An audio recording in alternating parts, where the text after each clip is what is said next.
Hey everybody, Mike from Drunk Bonsai here, and today I'm going to do a little out-of-season planting of my shamrocks.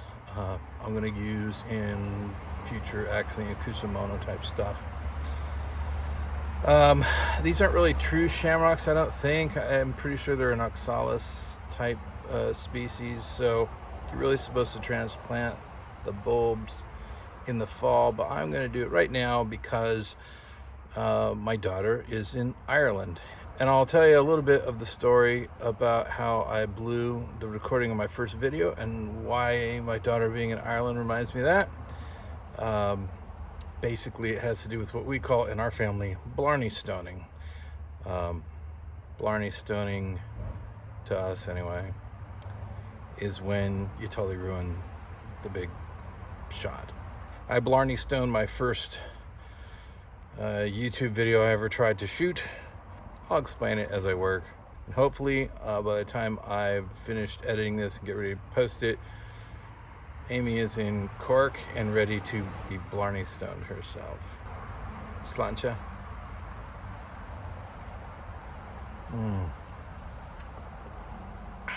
That's good stuff.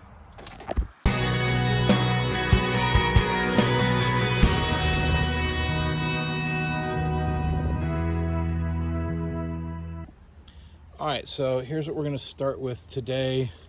I've got these pots. Let's see, 1, 2, 3, 4, 5, 6, 7. I think, yeah, I made all of these pots. They're all going to be used for Kusamono.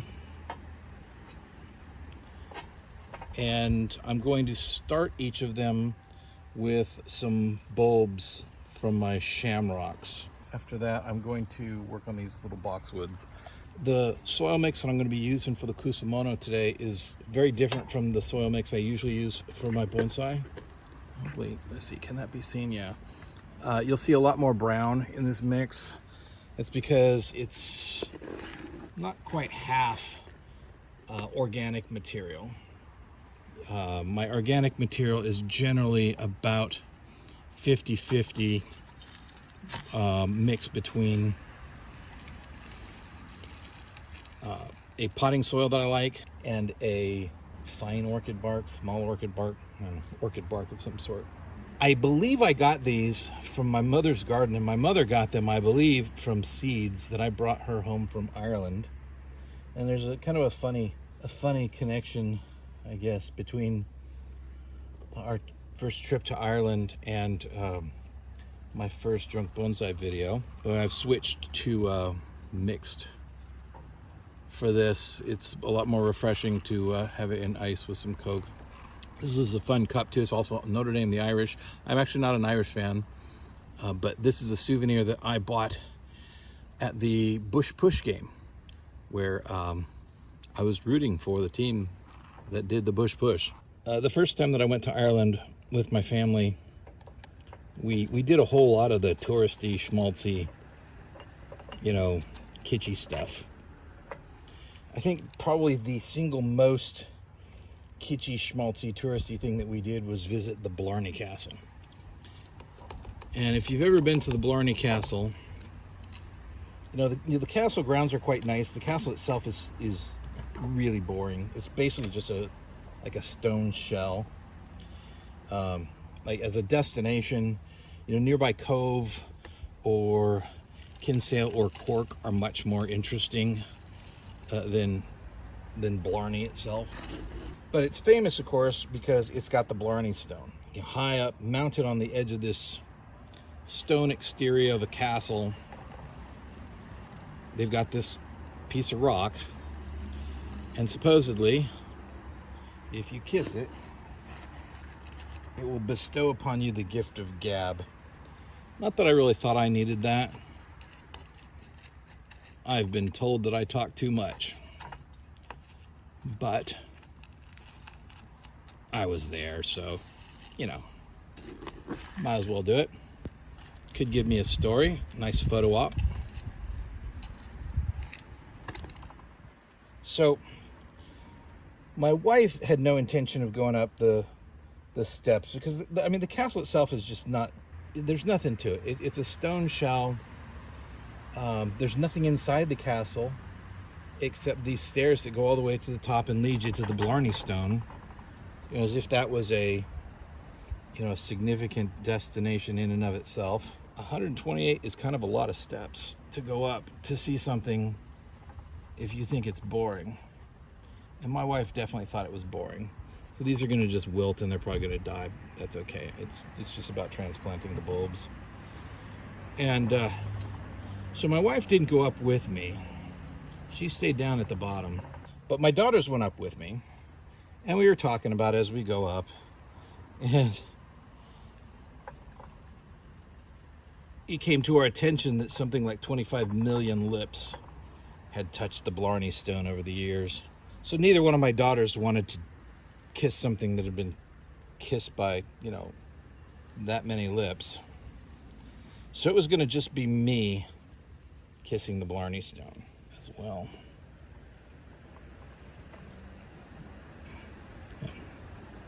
That might kill it.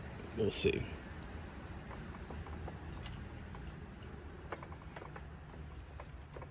I just plant the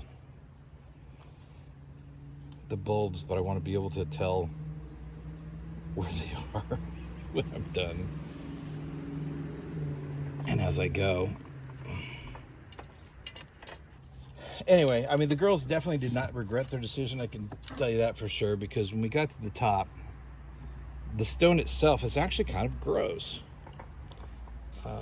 It's a really smooth surface, and it doesn't look like the rock around it. The rock around it is like, it's really, really rough stone. But the Blarney Stone itself is smooth. And I mean, it's been worn down by like 25 million lips over the years. So yeah, it looked like Bondo. It looked like Bondo that had been like smoothed over. It was just gross. I got a picture of it. I'll post it. So, it's the middle of this stone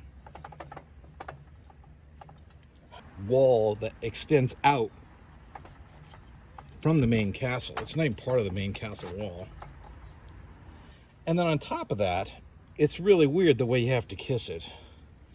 You have to sort of lay on your back and lean out over the castle wall. And there's like there's a gap between the wall and this other block of stone that the Blarney Stone is part of. And you have to lay on your back and you lean way out over the edge. They like hold you so you don't fall to your death. And then you lean back, and with your head upside down, you kiss the Blarney Stone.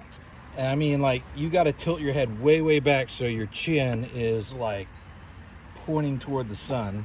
So when I went to kiss this thing, I wanted, it's a photo op.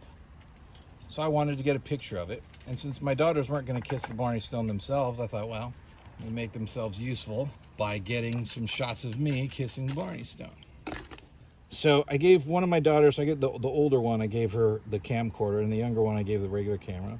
And I'm going to kiss this thing quickly if I can. Because, like I said, it's gross. So I gave it a kiss kind of like, like a little boy would kiss his least favorite aunt. And by that I mean, like, it was quick. Pursed lips, no lingering. Just, they pull me back. I do my thing. I'm like, okay, bring me back from the edge. And I pop back up right away. My daughter, who had the camcorder, had this look of panic on her face as I came back up. I'm like, okay, did you get it? And she's like, what? You're done? Yeah, I'm done. How long do you think it was going to take? It's gross. I thought we established that. No, well, for real? Can you go again? I'm like, no, I can't go again. The person behind me is already going in for the kiss. I'm like, done. I got to get to the back of the line if I'm going to do this again. I'm not going back through that line again, because it was a long line and really it wasn't all that worth it. I'm like, oh well, hopefully at least I got a picture. I look over at my younger daughter and she was just like, I had some questions.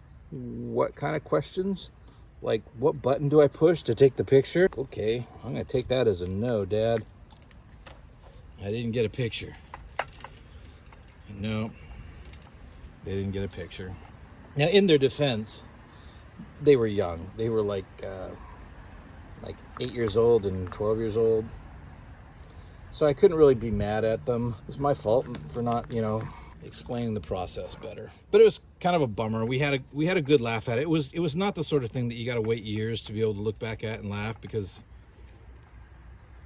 it was pretty much obvious right away that was really funny.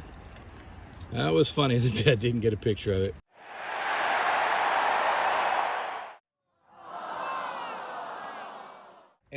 And so we kind of coined a family phrase out of it. Whenever somebody botches the picture, whenever they fail to get that Kodak moment, we say they Blarney stoned you. And we say it a lot in our family, so much so that we sometimes forget that we're in the company of people outside the family when we say, "Oh, did you Blarney stone him?" And people, oddly enough, they don't really tend to react, and they never ask what the heck that meant, because I think nobody wants to admit to not knowing, what Blarney stoning is, as if they, of course, should know what it means to be Blarney stoned. Anyhow, we say that all the time. We Blarney stoned you. Sorry, kid. Oh, was that Orlando Bloom that just walked past you on Main Street at Disneyland? No, I did not get the shot. I Blarney stoned you. Sorry. Yes, that really happened too. At one of the Pirates of the Caribbean premieres. Or just, whatever. You missed the shot, you got Blarney stoned. So anyways, there is a point to the Blarney stone explanation, and that is, as I mentioned in the intro, there's a reason why no one's ever going to see my first, I guess what was intended to be my first YouTube video. We've been joking about me making a YouTube channel for a while. We've been talking about, I guess, joking about doing it drunk. If any of you are on Bonsai Nut, I used to be in a group called the Orange County Study Group, Orange County Bonsai Study Group. It was a very informal group. It wasn't a club. It was just some of us from Bonsai Nut that would take turns going to each other's houses and working on trees. And one time, since I'd been hosting, I could afford to have more than one or two beers when we got to the beers and brats part of the afternoon. So I was more than a couple of doubles into the afternoon, and I talked about making a YouTube channel. And after the guys left, including Bonsai Nut himself, by the way, he's since moved back east, so we don't get together with him anymore. But after the guys left, I decided, what the heck, why shouldn't I? Why shouldn't I record myself working on my trees? And so I broke out this Juniper and I started working on it. But the video didn't work out so great. The tree was this Hollywood Juniper. I'd won it as a raffle prize at Kofu Kai one night when a guy came to do a presentation on extreme bending techniques, and he brought this tall, thin Hollywood Juniper, really, really tall. It was taller than me. I won this thing, and I had the idea that, okay, I can apply these techniques for bending and what have you. I wasn't able to do it very well, so instead what I decided to do is chop the top 3/4 of the tree off, and then I repotted it into another pot I'd made in my ceramics class. And yeah, the video was a little stunted. The narration was probably a little bit slurred, but I thought it was pretty good work for my first video. And after I did the chop and I made the major cuts and I was trying to decide whether or not I was going to wire the thing, I did this, preliminary 360. Okay, here's all views of the tree. Just looked back at my camera to pause the recording so I could do a different angle for the wiring. And I realized I hadn't recorded any of it. I don't know what I did. I pressed the button. I know I pressed the button. But nothing got recorded at all. I had Blarney stoned myself, and I was so mad.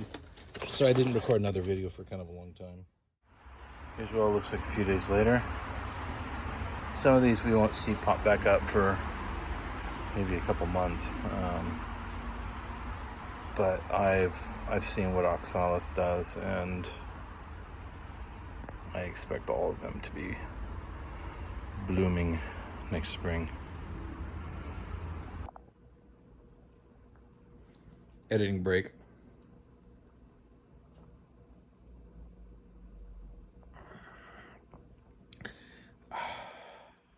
So here's the tree I was talking about. This is the Hollywood Juniper. It was like 6 or 8 feet tall. I cut most of the top off of it, turning a great big 6, 7, 8 foot tall straight shrub into 2.5 foot tall little tree. Anyhow, that's all I got for now. Thank you for watching. Stay cool.